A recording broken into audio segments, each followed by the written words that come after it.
पूर्ण ऑफिसचा जर आपण प्रवेशाचा विचार केला तर उत्तरेच्या मधोमधून ऑफिसचा प्रवेश असेल तर अतिउत्तम, आणि पूर्वेतून जर प्रवेश असेल तर तो सुद्धा अतिउत्तम मानला जातो.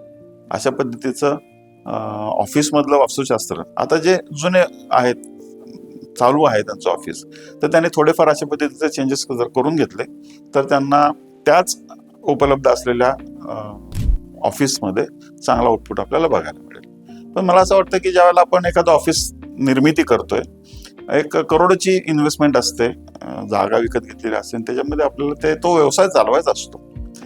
तर जर नवीनच ऑफिस जर करायचं असेल तर ते वास्तुशास्त्रातच का करू नये. माझा एक सल्ला राहील की जर आपल्याला मोठी इन्व्हेस्टमेंट करायची आहे, तो व्यवसाय जर उत्तम पद्धतीने चालवायचा असेल आणि त्याचं जर ऑफिस आपल्याला बनवायचं असेल तर वास्तुशास्त्रात करायला काही हरकत नाहीये. पहिल्यापासून जर आपण वास्तुशास्त्राचं प्लॅनिंग केलं तर ते ऑफिस आणि सदरील व्यवसाय हा खूप उत्तम पद्धतीने आपल्याला काम करताना बघायला